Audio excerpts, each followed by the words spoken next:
제가 나눌 말씀은 마지막 성령의 역사에 참여하는 사람들이라는 제목입니다. 이 제목이 의미하는 바가 심각하죠? 오늘 심각한 말씀을 좀 나누려고 합니다. 다니엘서와 요한계시록에 나온 거의 모든 예언들이 이미 다 성취되었습니다. 과거로 다 흘러갔습니다.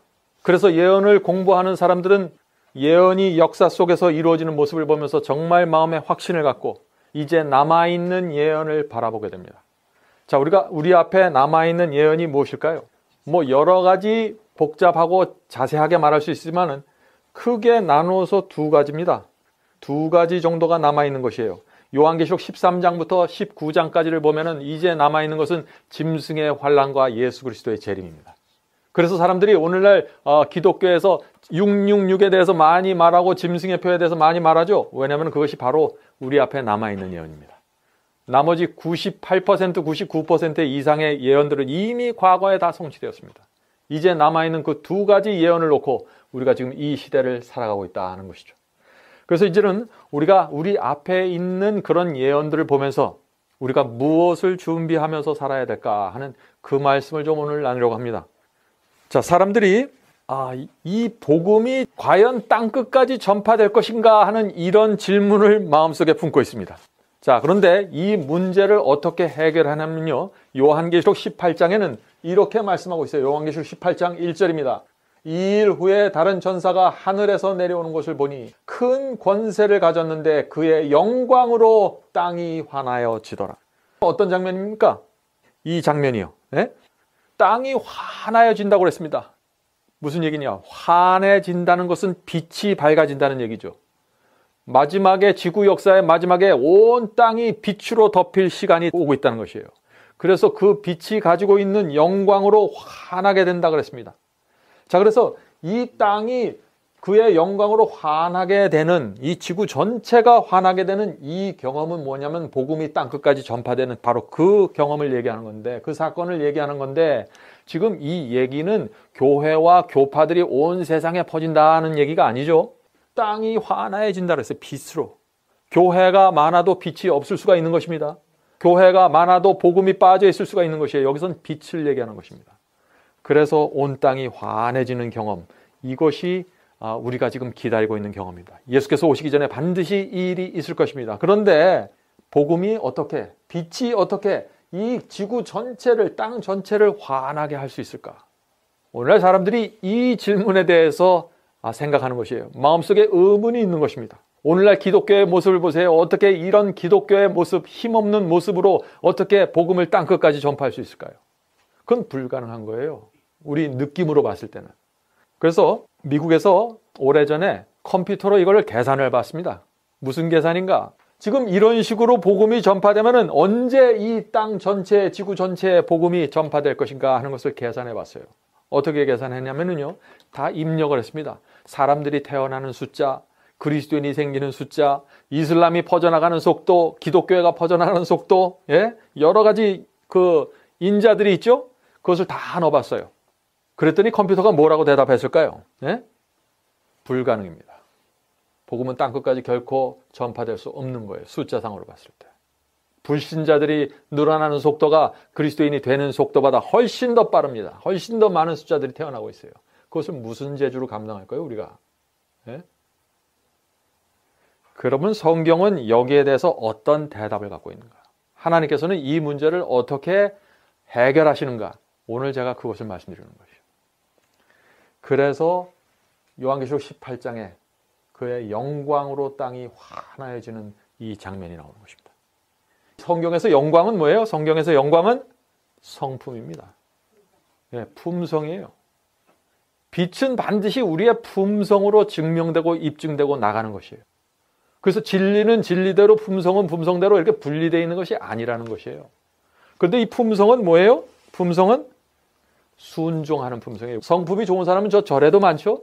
유교를 믿는 사람도 성품이 좋은 사람이 많아요. 여기서 성경이 말하는 품성이라는 것은 하나님의 말씀에 순종하는 품성이에요. 하나님의 말씀에 순종해야 돼요. 품성이 좋아도 고집이 된 사람이 있습니다. 진리에 대해서. 성경은 그런 성품을 얘기하는 거 아니에요. 계명을 지키는 성품을 얘기하는 거예요. 계명을 지키는 성품. 자, 그래서 복음이 지금 이런 식으로 여기서 조금 저기서 조금 이렇게 전파되는 것으로는 세상 역사가 끝마쳐질 수도 없고 예수께서 재림하실 수도 없다는 것이에요. 자, 그러면은 어떻게 이 문제가 해결이 되나? 복음 전파는 성령으로 끝마쳐진다는 것이 요한계시록이 말하는 것입니다. 그래서 마지막 때 하늘에서 내려오는 엄청난 성령의 권능이 있다는 것입니다. 그것 때문에 온 땅이 환하게 된다는 것이에요. 예? 그래야만 복음이 땅끝까지 전파될 수 있다 하는 것입니다. 성령의 큰 권능을 이 땅에 보내주시지 않으면요, 이 세상 역사는 끝마쳐질 수 없습니다. 이것이 우리가 갖고 있는 고민이고 결론이에요. 자, 사도행전 1장 8절에 보면은 이런 말씀이 나옵니다. 오직 성령이 너희에게 임하시면 너희가 권능을 받고 예루살렘과 온 유대와 사마리아와 땅끝까지 이르러 내 증인이 되리라 하시니라. 이게 무슨 얘기예요? 예수께서 초대교회에게 오순절 성령이 임해서 그 성령의 능력으로 유대와 사마리아와 땅끝까지 복음이 전파된다는 것이에요. 이거는 초대교회만 있는 게 아니라 항상 온 땅이 환하여질 때는 항상 이 조건이 이루어지는 것이에요. 권능이 임해야 되는 거예요. 하늘로부터.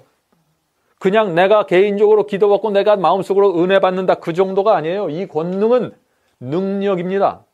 이것은 죽은 자를 살리게 하는 능력이에요. 안진병이를 일으키게 하는 능력이에요. 그 당시 베드로와 사도 바울이 가졌던 그 능력이 마지막 때 다시 한번 임하게 되는 것이에요.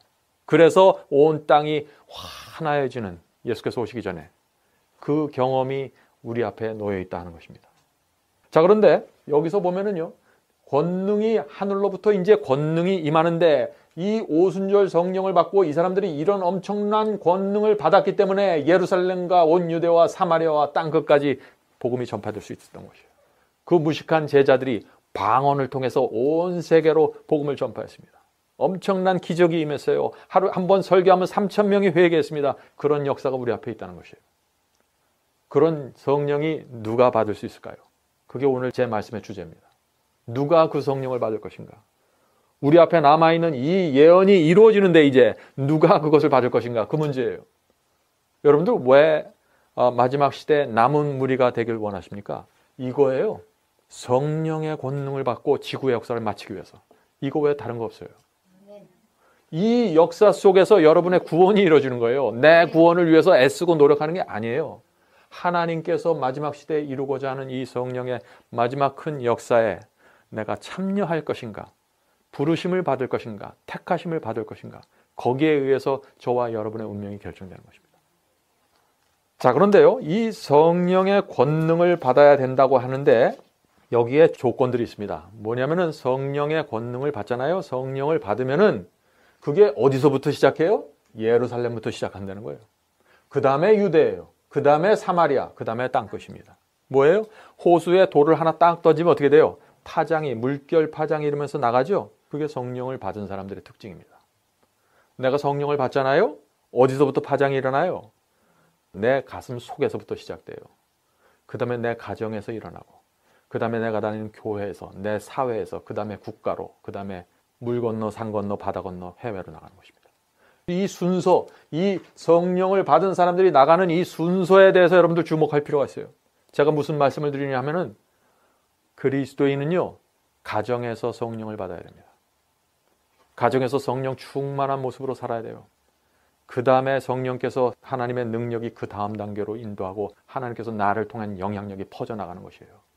그거 무시하면 안 됩니다. 많은 사람들이 가정에서 그리스도인이 되기 전에 먼저 아프리카 가고 먼저 중국 가려고 그래요. 그건 잘못된 순서라는 것이에요. 하나님께서 우리를 역사하실 때 그렇게 하지 않습니다.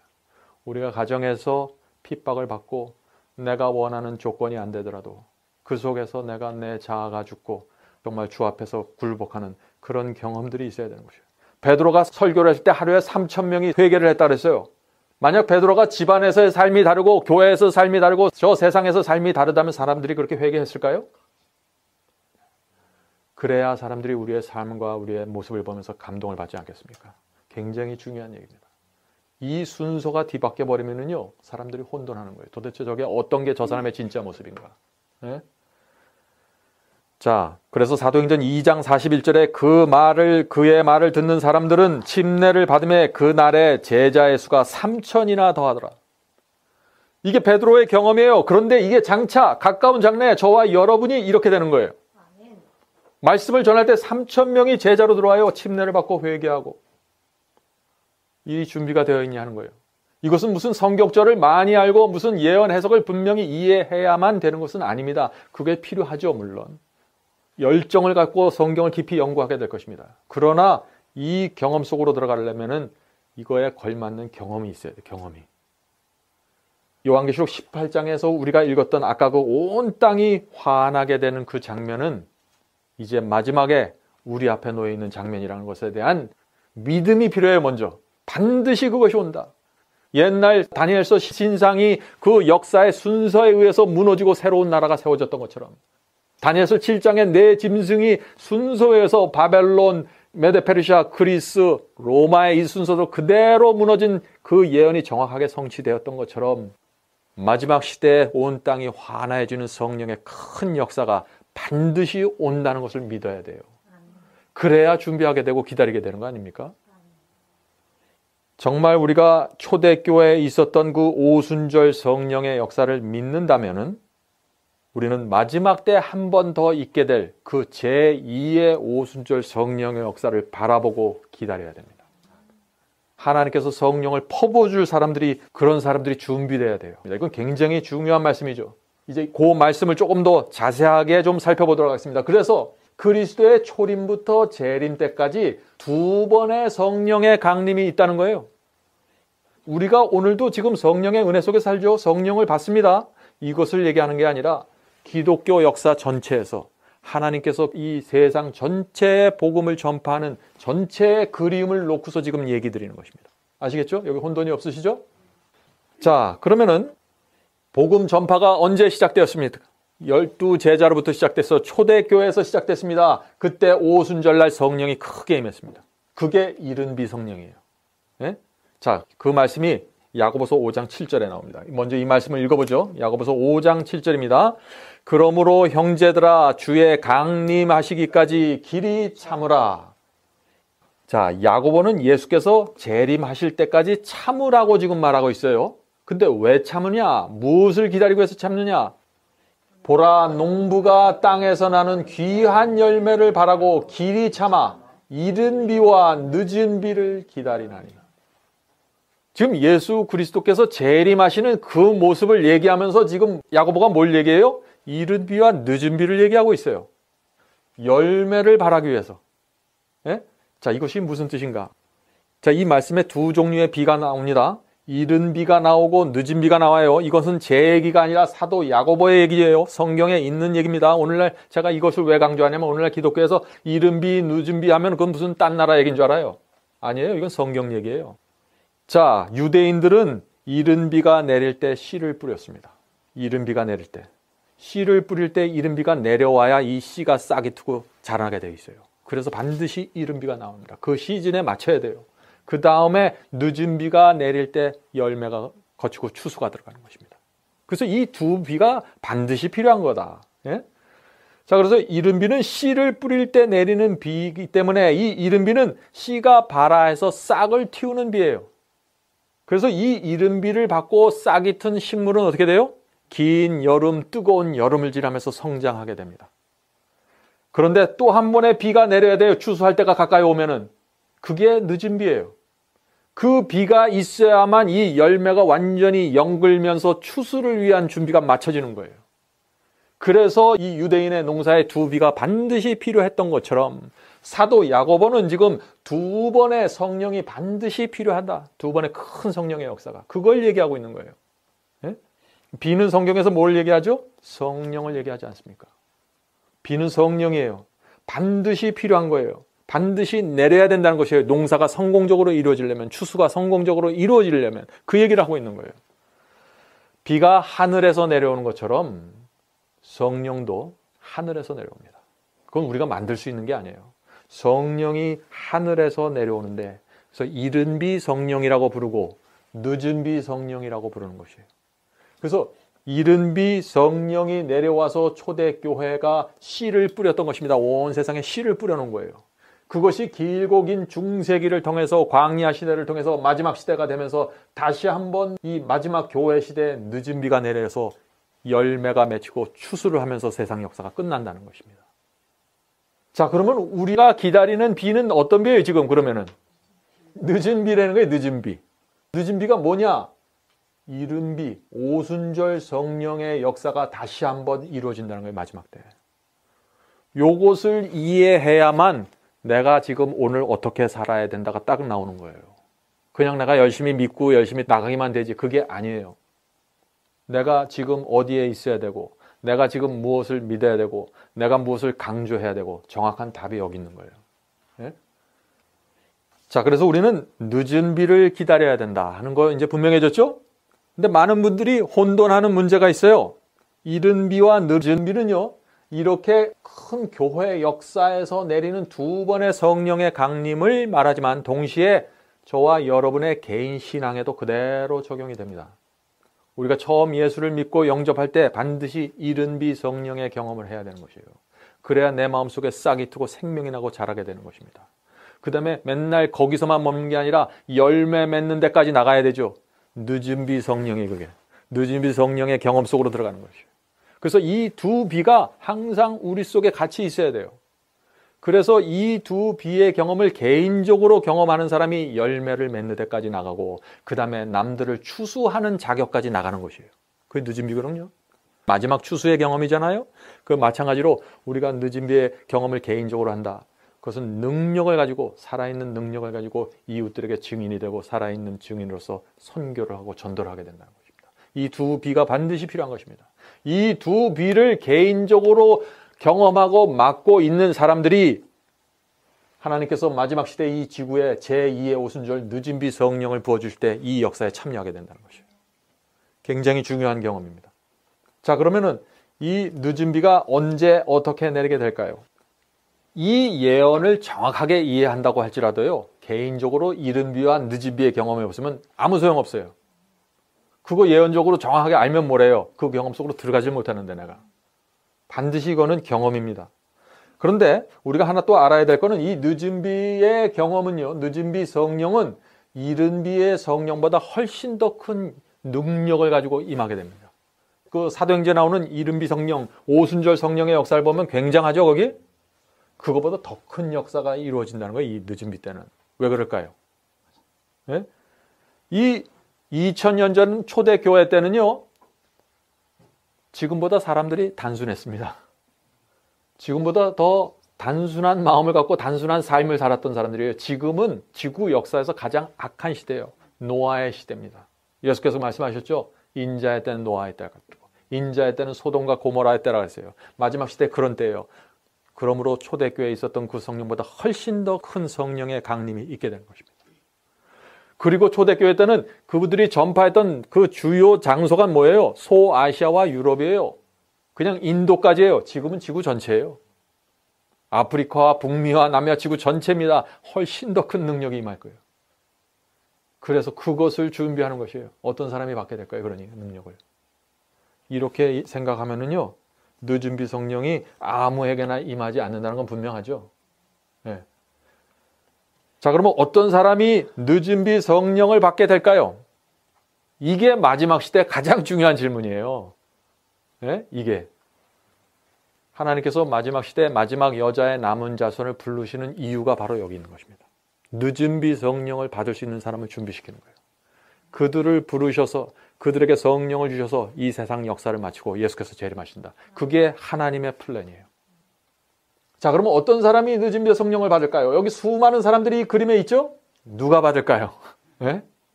참 궁금한 이슈입니다. 이른 비는 누구에게 내렸습니까? 120명의 다락방에 모였던 예수를 영접하고 십자가를 믿고 부활을 믿는 사람들에게 내렸습니다. 마지막 시대는 누가 낼까요? 요한계시록은 14만 4천에게 내릴 거라고 그래요. 14만 4천인이 하나님의 인을 받는다고 했습니다. 요한계시록 17장에 그 분명히 나오죠. 14장에도 분명히 나오고 14만 4천이 늦은 비 받는 거예요. 하나님의 인을 받는 사람들, 그 사람들이 늦은 비를 위해서 준비되는 것입니다. 그래서 우리는 지금 뭐를 해야 되냐? 지금 어떤 사람이 하나님의 인을 받을 것인가? 어떤 사람이 늦음이 성령을 받을 것인가? 짐승의 표 환란에만 사람들이 그걸 초점을 맞추고 언제 짐승의 표 환란이 언제쯤 일어날까? 지금 때가 됐나? 이것만 쳐다봐요. 짐승의 표 몇 월 며칠에 내리는 거 알아도요. 하나님의 인을 받지 않으면 아무 상관없는 거예요. 그 예언이 나랑은. 그러니까 어디에 초점을 맞춰야 돼? 짐승의 표예요? 하나님의 인이에요? 하나님의 인이에요. 늦은 성령을 받는 준비예요. 거기다가 맞춰야지 짐승의 표 환란이 아니라는 거예요. 뭐 바코드가 어쩌고 뭐가 어떻고 지금 그게 중요한 게 아니에요.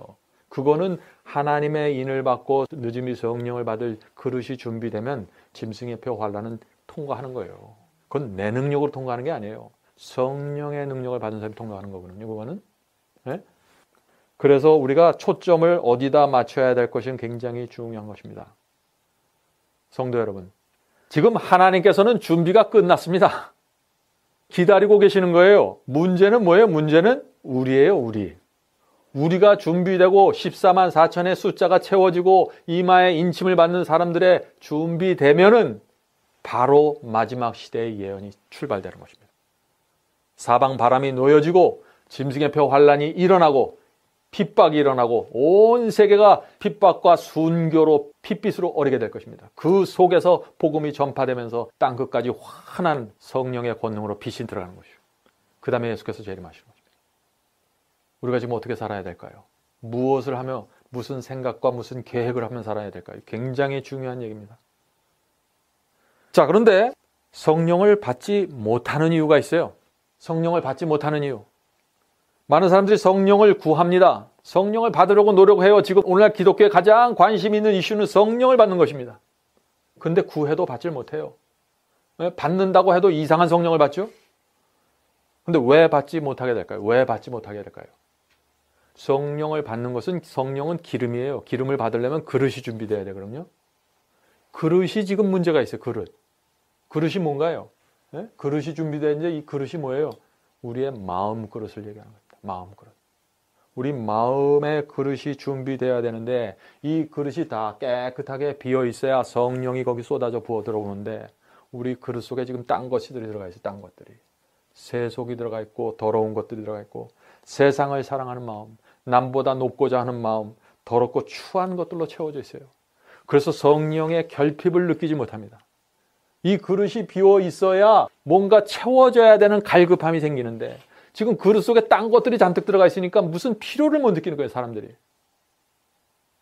성령은 그 필요를 간절히 느끼는 사람들에게 임합니다.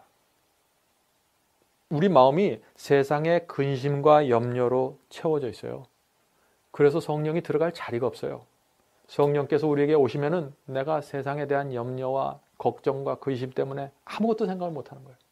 오늘 우리 최 집사님 간증 들어보셨죠? 그 오랜 세월 동안 그 삶에 바빠서 그 쳇바퀴에서 빠져나오지 못하는 거예요. 그래서 사람들이 이게 뜻의 늦은 비가 뭔지 성령의 강림이 뭔지 전혀 생각하지 못하고 살아가는 거예요. 그래서 누가복음 21장 34절에 예수께서 뭐라고 말씀하셨나요? 21장 34절 너희는 스스로 조심하라. 그렇지 아니하면 방탕함과 술 취함과 생활의 염려로 마음이 둔하여지고 뜻밖의 그날이 덫과 같이 임하리라. 생활의 염려 이거 어떻게 우리가 극복해야 되나요? 주님께 내 자신을 맡기는 거예요. 다른 거 없어요. 내가 돈을 벌어서 그거 염려 해결하지 못합니다. 내 스스로 무슨 계획을 세워서 염려를 떨쳐버릴 수가 없어요. 이것은 내 생애 자체를, 내 생애 전체를 주님께 맡겨버려야 돼요. 그게 하나님께서 원하시는 것입니다. 마음의 생활에 대한 염려가 가득 차 있으면 어떻게 돼요? 염려만 하다가 그리스도의 재림을 맞이하게 되는 거예요. 그래서 덫과 같이 임하는 거예요. 염려만 하다가 갑자기 예수께서 오시니까, 염려만 하다가 갑자기 짐승의 표가 터지니까 덫과 같이 임하게 되는 거예요. 근데 이 생활의 염려라는 것은 가난한 사람만 있는 게 아닙니다. 부자도 문제예요. 그릇을 비우지 못하니까. 가난한 사람은 가난한 사람대로 짓눌려갖고 그릇을 비우지 못하고, 부자는 부자대로 또 다른 염려가 있어요. 부자의 염려는 무엇인가요? 이미 갖고 있는 것을 잊어버릴 것 염려. 더 많이 채울 것에 대한 염려. 우리가 빈 마음을 가지고 주님께 나가야 된다는 말씀 많이 하죠. 빈 마음이 그렇다면 무엇일까요? 빈 마음. 그것은 하나님의 용서와 위로를 간절히 갈급하는 심령입니다. 갈증이에요, 갈증. 영적인 갈증이에요. 하늘에 속한 것을 사모하는 심령입니다. 말씀을 사모하는 마음입니다. 이 인생 자체의 깊은 허무함을 느끼고 그리스도를 향해서 손을 뻗치는 그 경험이, 그게 갈급함이에요. 그런 사람들에게 성령이 임합니다. 진리를 통해서 임해요. 아무렇게나 임하는 게 아니에요. 진리를 통해서 임해요. 진리를. 사람들은 오늘날 성령을 받는데 진리는 젖혀두고 성령만 받으려고 그래요. 그거는 전혀 잘못된 얘기입니다. 성령은 반드시 진리를 통해서 들어가게 되어 있습니다. 사도 바울이나 여러 사도들과 제자들이 진리를 받으라고 그랬고, 예수께서 나는 길이요 진리요 생명이라고 말했어요. 진리를 통해서 성령을 받는 거예요. 예수를 믿음으로 영접하고 성령을 받는 것은 진리와 분리된 게 아니에요. 예수 자체가 진리예요. 이거 분리하면 큰일 나는 것입니다. 자, 그런데 저에게 오랫동안 고민이 되고 저에게 큰 좌절을 주었던 문제가 있습니다. 오늘 제가 좀 그것을 여러분께 나누려고 합니다. 제가 갖고 있었던 심각한 고민은 이런 것이었어요. 저는 그리스도를 영접하고 얼마 되지 않아서 제 생애를 주님께 드렸습니다. 그리고 세상을 사랑하지 않았어요. 제가 이 명예나 돈에 대한 게 관심이 없었습니다. 그냥 선교 사업에 집중해서 살았어요, 저는. 그런데 참 이상한 게 있어요. 제 고민이 무엇이었냐면은 세상을 제가 분명히 버린 것 같았어요. 돈을 사랑하지 않았습니다. 돈 벌려고 눈 동그랗게 뜨고 다니지 않았어요, 저는. 그냥 선교 사업만 열심히 했어요. 근데 문제가 생겼어요. 무엇이 문제냐? 시험과 유혹이 오면은요, 제가 자꾸 쓰러지는 거예요. 죽은 줄 알았던 자아가 발끈 일어나는 거예요. 그래서 누가 와서 자존심 탁 한마디 건드리면은요, 발끈하는 거예요, 제가. 표시는 안 하죠. 인격이 있으니까. 속으로. 예?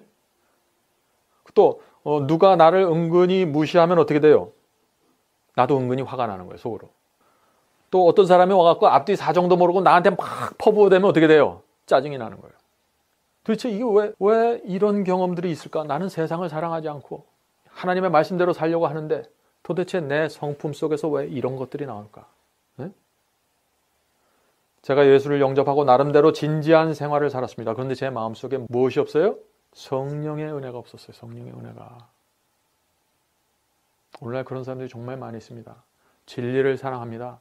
세상을 포기했습니다. 주의 뜻대로 살기 원합니다. 온갖 11조와 헌금을 열심히 드려요. 그런데 성령의 은혜가 없어요. 제 고민이 그거였습니다. 여러분들 제 고민을 좀 이해하십니까? 분명히 저는 세상을 포기했다고 생각하는데 그리스도의 성품이 반사되지 않는 거예요. 이렇게 될 때 그리스도인이 가지고 있는 고민이라는 건 말할 수 없어요. 남한테 어디 얘기할 때도 없어요. 이거 해결해 줄 사람도 없어요. 물어도 몰라요, 잘. 저는 예수님과 같은 향기를 내고 싶고 그리스도의 성품을 반사하고 싶은데, 그런 분위기를 반사하고 싶은데 그게 잘 나가질 않는 거예요. 그게 제 고민이었습니다. 여러분 중에도 그런 고민을 갖고 계시다면 오늘 제가 드리는 이 말씀을 좀 깊이 생각해 보시길 바랍니다. 왜 세상을 포기하고 돈을 사랑하지 않는 사람에게, 않는 그리스도인에게 예수의 성품이 나타나지 않을까요? 참 이상한 거예요, 그건 저한테. 그 당시 저는 그걸 이해를 못했어요. 이게 도대체 무슨 일인가, 이게 도대체. 왜 분노와 짜증과 성가심과 은근히 과장하고 은근히 하는 거짓말이 왜 사라지지 않을까? 그리스도의 성품을 충만하게 반사하지 못하는 데는 이유가 있는 거예요. 그건 당연한 것이 아니에요. 이유가 있는 거예요, 거기는. 두 주인을 섬기면은요, 그리스도의 성품을 반사할 수 없다는 것이 예수님의 말씀입니다. 두 주인을 섬기면 그거 안 되는 거예요, 두 주인은. 자, 오늘 그래서 이 말씀을 좀 살펴보도록. 두 주인에 대한 얘기죠. 누가복음 16장 13절입니다. 두 주인을 섬길 수 없나니 혹 이를 미워하고 저를 사랑하거나 혹 이를 중히 여기고 저를 경히 여길 것임이니라. 이게 무슨 얘기예요? 두 주인을 섬길 수 없어요. 내가 이 주인을 좋아하면 저 주인하고 원수가 돼요. 내가 저 주인을 사랑하면 이 주인하고 원수가 돼요. 두 주인이 있을 수가 없다는 거예요. 한 주인만 있는 것입니다. 자, 그래서 너희가 그런데 하나님과 재물을 겸하여 섬길 수 없느니라. 지금 예수께서 뭘 얘기해요? 너희가 두 주인을 섬기는데 두 주인이 누구예요? 하나는 하나님이고 하나는 재물이라는 거예요. 재물의 신을 섬기고 있다는 거예요. 네? 자, 그런데 이 문제는 우리가 왜 재물을 섬기느냐, 왜 돈의 신을 섬기느냐, 그걸 따져봐야 되겠죠.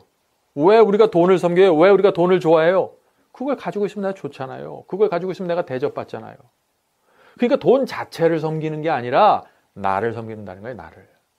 돈을 갖고 있어야 내가 섬김을 받으니까. 그래서 나를 섬기기 위해서 돈이 수단이 된 거예요. 돈이 많으면 나도 섬김을 받으니까 이 세상에서. 그래서 결국은 뭘 섬기는 거예요? 두 주인이 누구예요? 두 주인이 하나님과 나예요. 돈이 아니에요. 전 돈을 버렸어요. 근데 나를 섬겼어요. 제가 지금 그걸 말씀드리는 거예요. 돈을 섬기지 않고 세상을 섬기지 않는 사람이 나를 섬길 수 있다는 거예요. 그게 예수님의 말씀이에요, 지금. 돈을 섬기는 자가 누굽니까? 납니다. 이 세상의 정욕과 자랑을, 이것을 섬기는 자가 누구예요? 나예요, 나. 그렇죠? 이 세상 재물에 욕심을 내는 사람이 누구예요? 나예요. 나를 섬기고 있는 거예요. 돈을 섬기는 게 아니라 세상을 섬기는 게 아니에요. 이게 분명해야 돼요, 이게. 자, 교회 다니는 사람들이 그래요. 나는 하나님을 섬깁니다. 그렇게 얘기하죠. 그런데 어떻게 해요?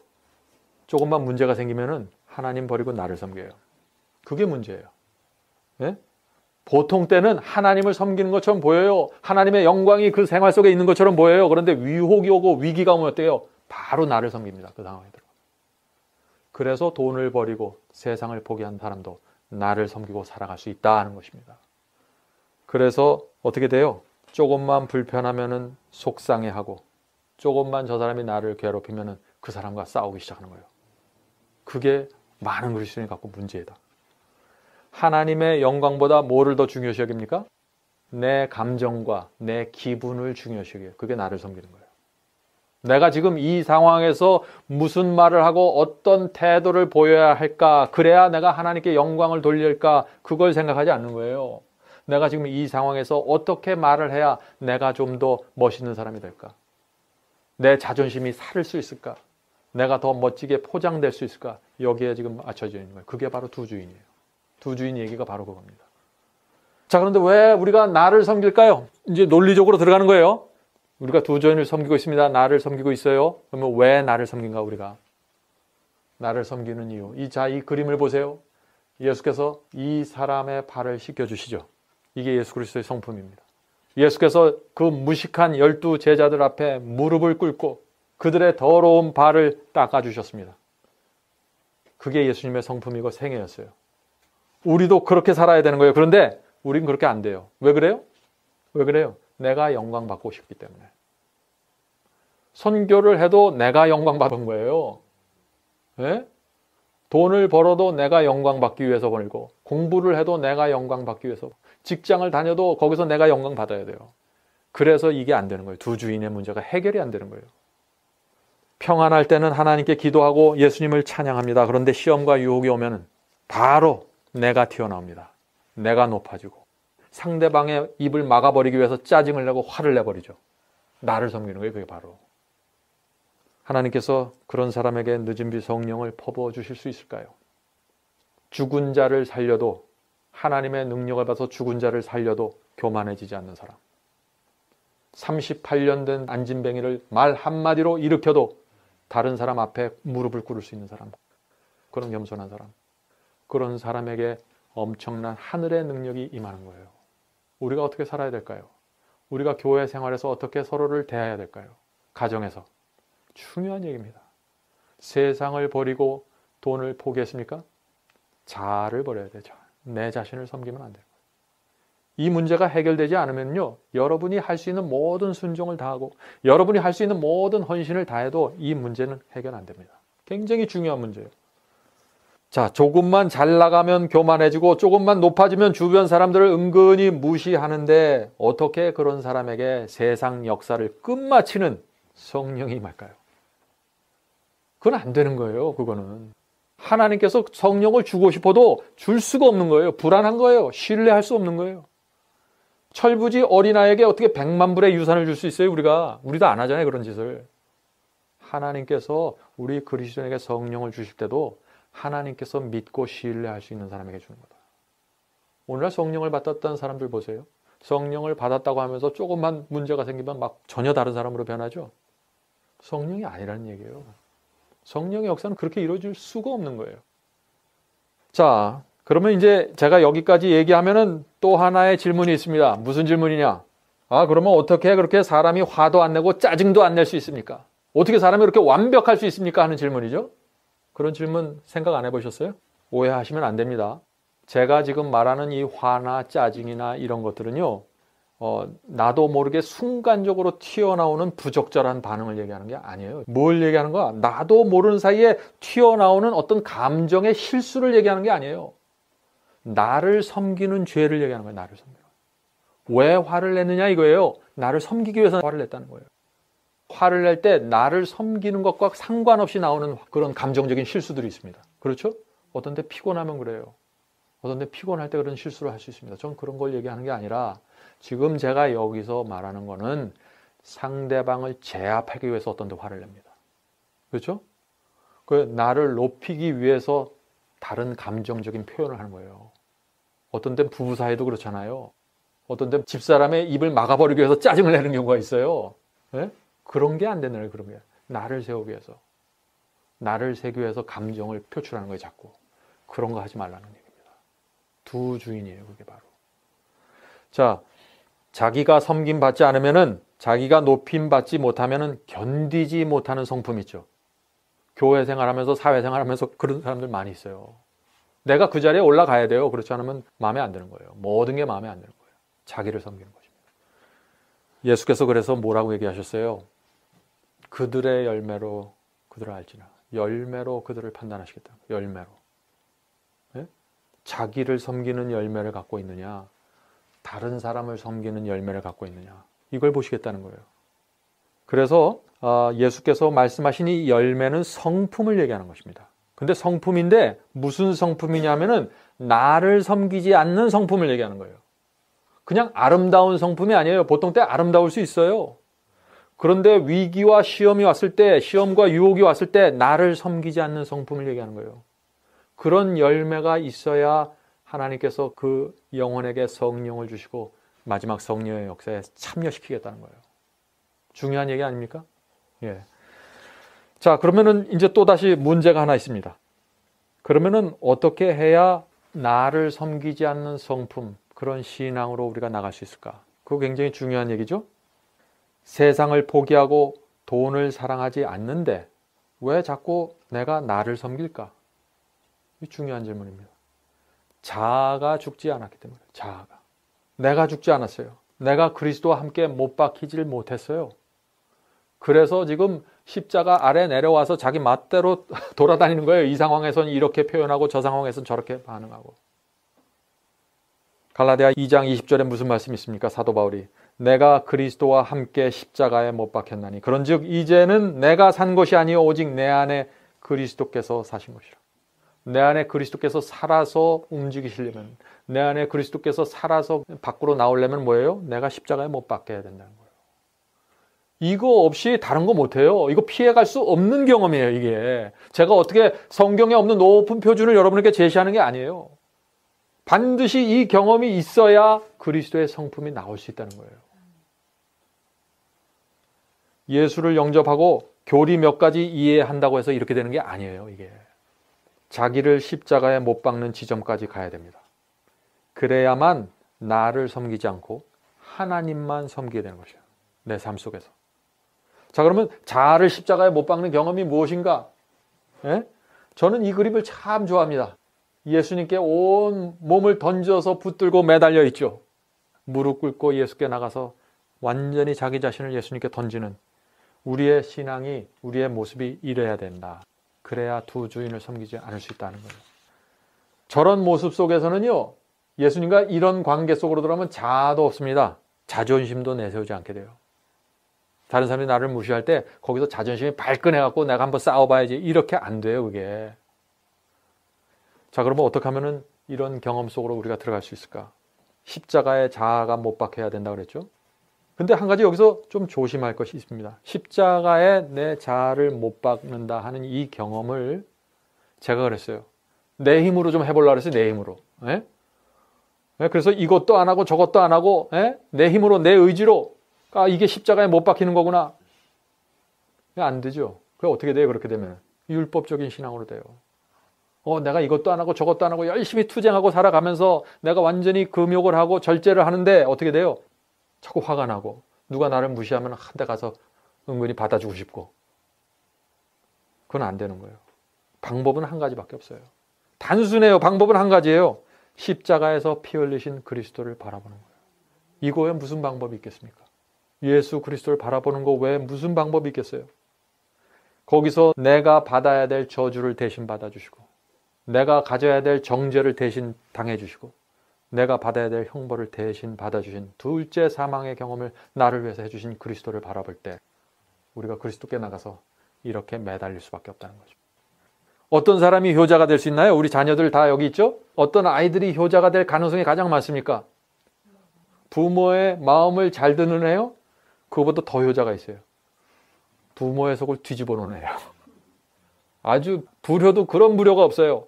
그런 애들이 어떻게 돼요? 나중에 부모의 사랑과 희생을 알면은 끔찍한 효자가 되는 거예요. 왜? 과거에 자기가 부모에게 하지 못할 짓을 했다는 걸 알기 때문에. 우리가 그리스도께 그렇게 돼야 돼요.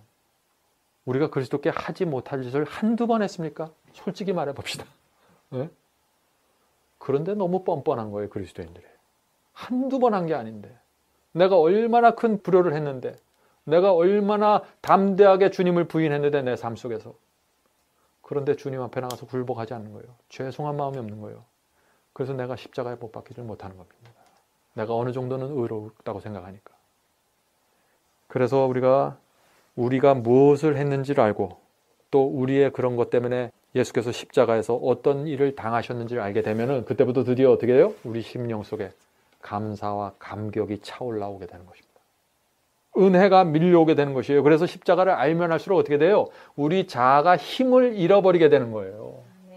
우리 육신의 부모의 사랑과 은혜를 알면 알수록 우리 자녀들이 어떻게 돼요? 부모를 더 끔찍하게 생각하는 거예요. 똑같아요. 우리 하늘 아버지를 향한 우리의 마음도 똑같다는 것입니다.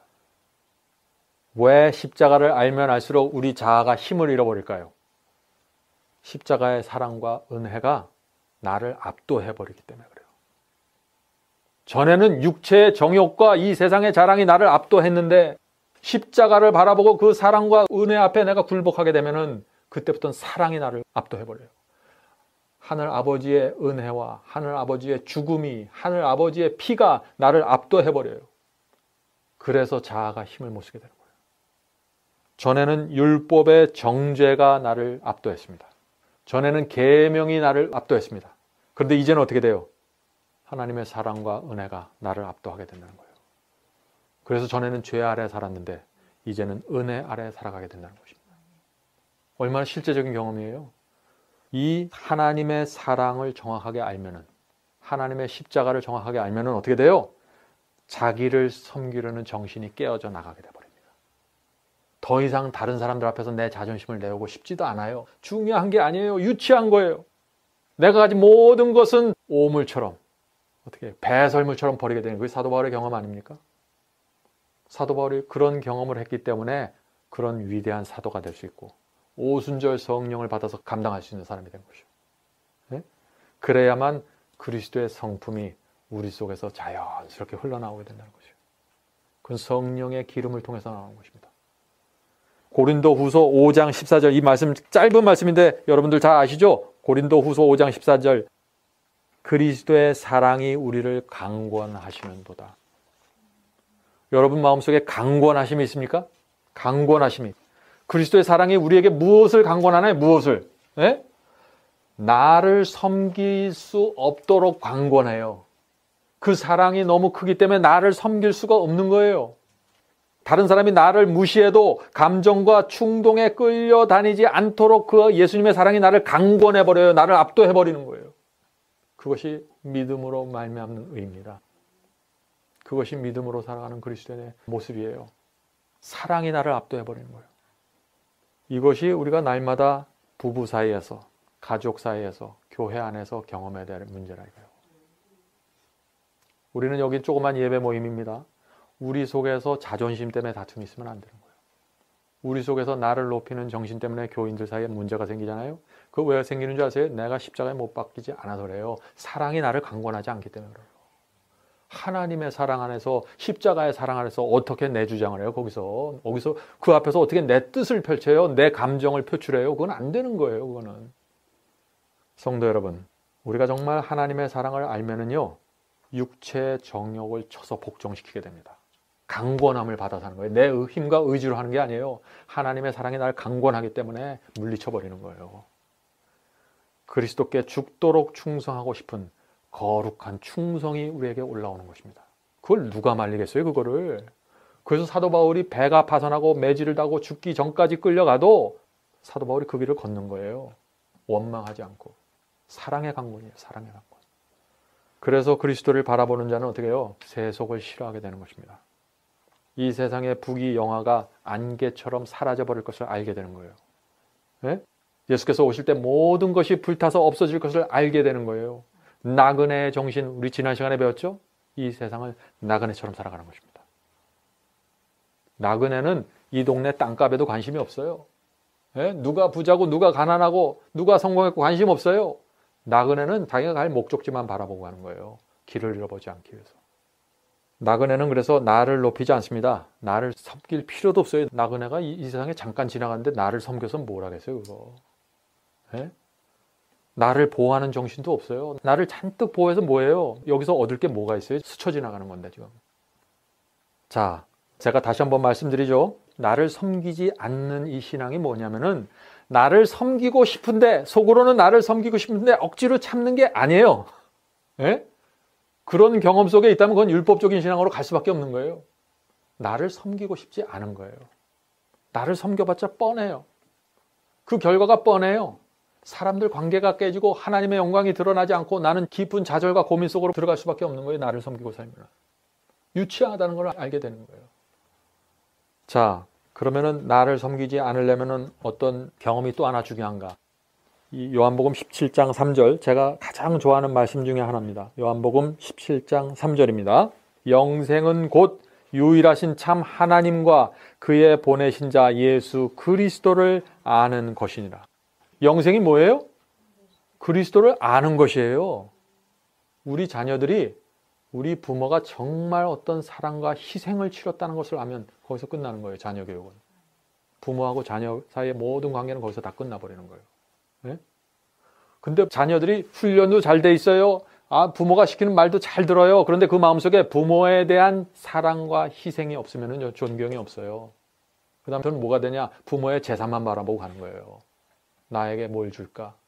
그것만 바라보고 가는 거예요.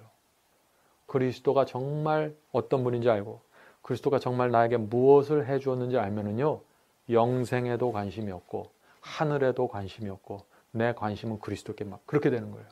그래서 그리스도가 정말 어떤 분인지 알면은요, 조금만 자존심이 상해도 발끈하던, 발끈이란 표현 있죠? 한국말에?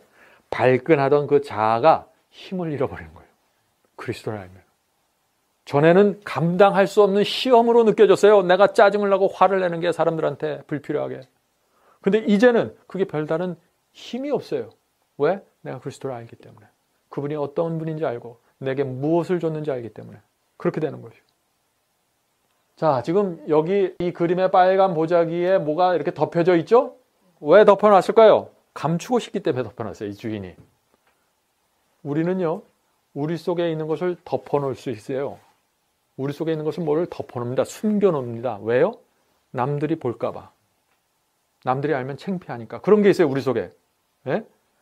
조금 추상적인 얘기죠? 우리 속에 두 가지의 모습이 있다는 거예요, 지금 제가 말씀드린 것은.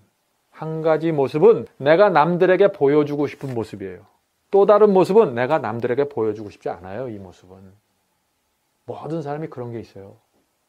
그래서 사람들이 어떻게 돼요? 사람들하고 사귈 때 내가 보여주고 싶은 모습만 계속 보여주는 거예요. 나의 친절한 모습, 교회 일찍 나가서 종이 줍고 청소하는 모습, 이거 다 보여주고 싶잖아요.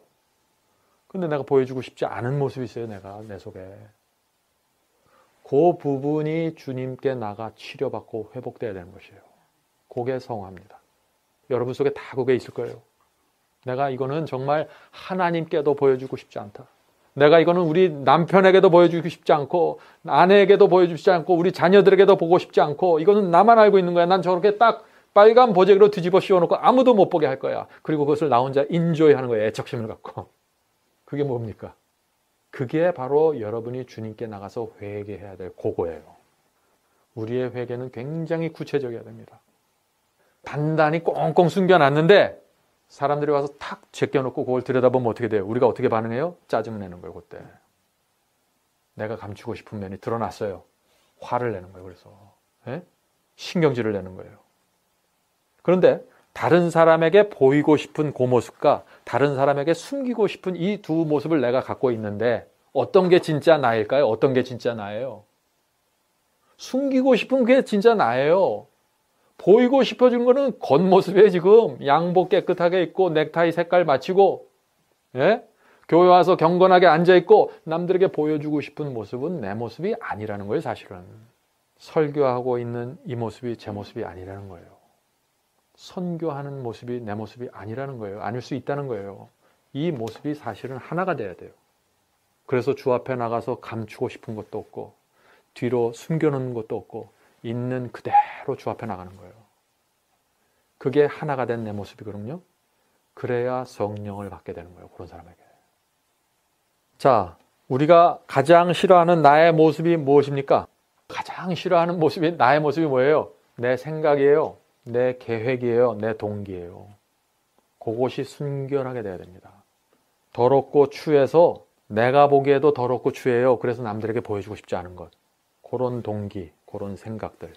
주 앞에 나가서 순결해지는 경험을 해야 된다는 것이에요. 우리가 아무리 기도하고 찬미를 불러도 그런 모습이 성령의 은혜로 순결하고 깨끗하게 변화되지 않으면요 의미가 없어요. 자기 자신은 알아요. 그래서 마음속에 절망이 있는 거예요. 내가 숨기고 있는 것이 뭔지 알고 있기 때문에. 여러분들 마음속에 고민이 있고 절망이 있습니까? 도대체 여러분들 생애 속에 무엇을 감추고 계신가요? 그것을 주 앞에 나가 해결해야 된다는 거예요. 그것을. 요렇게 딱 신앙이 주님께 나가질 않으면요 10년을 믿고 20년을 믿어도 계속 감추고 있어요. 변화가 안 되는 거예요. 그래서 남들에게 보여주고 싶은 마음 열심히 보여주는 거예요. 남들에게 보여주고 싶은 내 장점만 열심히 보여주는 거예요. 그럼 남들이 또 칭찬하거든요. 목사님이 칭찬해 주시거든요. 네? 그래서 어떻게 돼요? 자기를 합리화시키게 되는 거예요. 아, 나는 좋은 사람이구나. 나는 선한 사람이구나. 나는 누구보다 낫지. 합리화가 들어가는 거예요. 이거는 딱 감춰놓고요. 이거는 해결해야 될 것은 이건데. 자, 그러면 우리가 하나님께 이렇게 감추고 살면 어떻게 될까요? 우리가 회개를 하는데요 깊이 들어가지 못해요. 내가 할 수 있는 것만 몇 개 회개해요. 하나님과 깊이 만나지 못하게 되는 것입니다. 그래서 결국에는 하나님의 용서하시는 은혜, 변화시키는 은혜, 성령이 깊이 내 가슴속 깊이 들어오는 그 물밀듯이 들어오는 그런 경험, 그것이 뭔지 모르고 살아가게 되는 거예요. 네? 얼마나 두렵습니까? 얼마나 두려워요. 성도 여러분, 하나님의 구원은 내가 보이고 싶지 않는 그 모습을 변화시키는 게 하나님의 구원이에요. 내가 보여주고 싶은 것을 계속 성장하고 발전시켜 나가는 건 그건 구원이 아니에요. 구원의 경험이라는 것은 내가 감추고 있고 내가 부끄럽게 생각하는 그곳으로 들어가서 변화가 일어나야 돼요. 그것이 구원이에요. 하나님께서는 이렇게 감추고 있는 사람들을요 정말 인도하기가 힘듭니다. 제가 전도를 할 때 가장 힘든 사람들이 누군지 아세요? 가장 힘든 사람. 여러분도 선교해 보세요. 선교할 때 선교가 딱 막히는 사람들이 있어요. 참 그런 사람들하고 대화를 하면 절망을 느낄 수밖에 없어요. 어떤 사람이냐? 요 고양이 같은 사람이에요. 요 그림 보세요. 재밌죠? 고양이가 지금 거울을 보고 있어요. 근데 이 고양이는 자기 모습이 뭐예요? 사자로 보이는 거예요. 사자로. 자기가 갖고 있는 가장 아름다운 모습을 과장해서 보는 거예요. 지금 이 고양이는 자기가 보고 싶은 것만 보는 거예요. 자기를. 선교를 할 때 가장 힘든 사람이 그러면 어떤 사람입니까? 자신의 진정한 모습을 보지 못하는 사람이에요. 예? 자기를 섬기고 있으면서 나는 하나님을 섬기고 있다고 확신해요. 자기는 구원을 잃어버렸는데 나는 구원을 받았다고 확신을 해요. 이 고양이처럼. 그런 사람에게 전도하면은요, 다 옆으로 튕겨져 나가요. 말씀을 던져도 다 튕겨져 나가요. 자기 이미 구원받았고, 자기 이미 성령 받았고, 자기 이미 방언하고, 귀신을 내쫓는데 내가 더 이상 뭐가 필요해? 이렇게 나오는 거예요. 자기의 진정한 모습을 보지 못하는 것입니다. 시험과 유혹이 올 때마다 내 감정과 내 충동을 섬기면서 살아가고 있는데, 내 자신을 섬기면서 살아가고 있는데 나는 하나님을 섬기고 있다고 지금 확신하는 거예요. 그런 사람이 전도가 안 되는 거예요. 그런 사람에게 성령께서 가까이 가서 깊이 들어갈 수 없는 거예요. 자, 어떻게 우리가 그런 사람들의 영적 눈을 뜨게 해서 진실을 볼 수 있게 할 수 있을까요? 진실. 과연 얼마나 많은 사람들이 두 번째 성령의 강림을 위해서 준비될 수 있을까요? 지구에서는 대부분의 사람들이 지금 이런 모습으로 살아가고 있는데, 성령을 받았다고 하는 사람들이요, 조그만 일에도 화를 내고 참지를 못해요. 조금만 자존심이 상하면 견디질 못해요. 밤에 잠을 못 자요. 성령을 받았다는 사람들이. 방언을 열정적으로 해요. 그런데 조금만 자존심이 상하고 기분이 상하면 그냥 쓰러져 버리는 거예요. 또 땀을 흘리면서 기도하고 또 열정적으로 찬양을 합니다. 그 찬양하는 모습 유튜브에 올라오고 가끔 기독교 방송에서 보세요. 얼마나 열정적이에요. 찬미 부르는 거. 그게 다가 아니에요. 보이고 싶은 모습이에요. 감춘 모습은 따로 있어요. 그래서 별것도 아닌데 삐치고 속상해하는 것이요. 우리 그리스도인들이 그런 것이 사라져야지 그리스도의 품성이 나오는 거예요. 왜요? 나를 섬기는 일을 중단해야 되는. 그게 이루어져야 되는 것입니다. 오늘날 대부분의 사람들이요. 나를 섬기면서 살아도 구원받을 수 있다고 믿고 살아가고 있습니다. 예수께서는 두 주인을 섬기지 말라 그랬어요. 그 얘기는 하나님만 섬겨야 구원이라는 거예요. 하나님만 섬겨야. 근데 나를 섬기고 있으면서도 여전히 구원이 개런티 된다, 구원 받을 수 있다라고 가르치는 것이 그것이 대부분의 복음이라는 거예요. 그게 바벨론 복음이에요. 나는 예수를 영접했기 때문에 구원받았다. 아주 단순하게 생각해요. 두 주인을 섬기고 있는데. 그래서 구원받았다고 말은 하는데 열매가 안 나타나고 그리스도의 모습이 나오질 않는 것이에요. 그 속에서. 지금 우리에게 필요한 것은요. 회개입니다. 회개. 근데 회개인데 어떤 회개냐? 오늘 말씀의 주제하고 연결시켜서 제가 설명을 하면은 나를 섬기지 않는 회개예요. 그냥 회개가 아니라. 그냥 세상을 버리는 데서 그치는 회개가 아니에요. 돈을 사랑하지 않는 데서 머무는 회개가 아니에요. 나를 섬기지 않는 회개예요. 그래야만 우리가 일곱 교회에서 매 시대마다 승리하는 그 이기는 자들이 될 수 있는 것입니다. 라오디게아 교회에서도 오직 이기는 자들이 성령을 받고 구원받게 되는 것이에요. 이기는 자가 누군가? 나를 섬기지 않는 사람들입니다. 돈을 버리고 돈을 포기하고 세상을, 그건 기본이에요. 거기서 끝나는 게 아니에요. 그래서 나를 섬기지 않을 때 드디어 성령의 은혜가 내 속에서부터 흘러나가게 되는 것입니다. 성령이 물밀듯이 내 속에 깊이 들어오게 되는 것입니다. 그리스도의 성품이 나타나게 되는 것이요. 바로 그런 사람들이 늦은 비를 위해서 준비되는 것입니다. 늦은 비를 위해서. 영광으로 환하게 되는 것이에요. 성품으로 환하게 되는 것이 어떤 성품? 성령을 받은 성품. 예? 나를 섬기지 않은 성품. 이게 분명한 거예요, 이거. 하나님께서는 하늘의 능력을 퍼부어 주실 만큼 신뢰할 수 있는 사람을 지금 찾고 계시는 거예요. 그런 사람들 위해 인을 쳐주십니다. 하나님을 대표하는 자들이에요. 인 친다는 건 뭐예요? 내 소유라는 거거든요.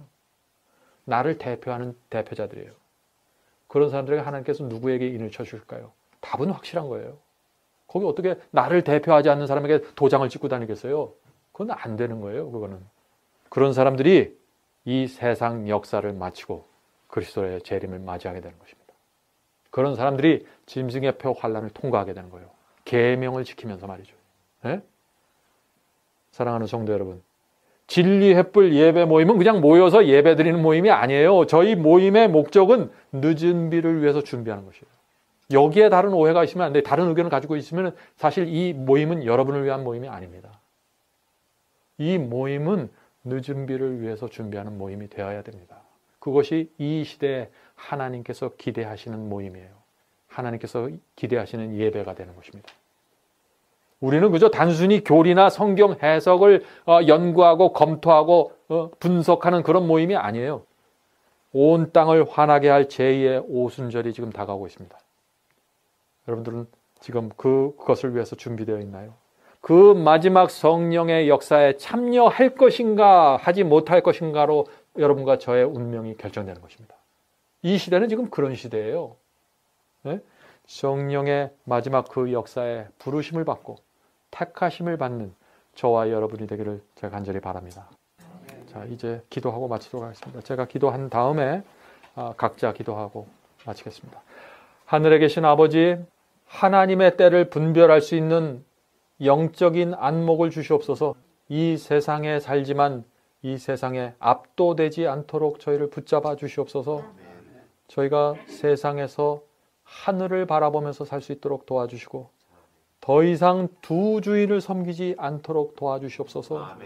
이 주인을 섬길 때 저 주인과는 원수가 된다는 사실을 우리가 깊이 이해할 수 있도록 도와주시옵소서.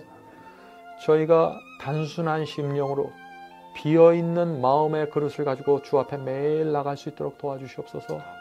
저희 마음속에 성령의 기름을 부어주셔서 그 기름이 저희 속에서 날마다 불타오르는 그런 삶이 될 수 있도록 도와주시고 그리스도의 성품이 저희 속에서 새겨지고 발산될 수 있도록 도와주시옵소서. 오늘 이 자리에 모인 성도들에게 함께하여 주시고 이들에게 성령을 내려주시고 성령의 은혜와 감화를 이해할 수 있도록 도와주시옵소서. 예수님의 이름으로 간절히 기도합니다. 아멘.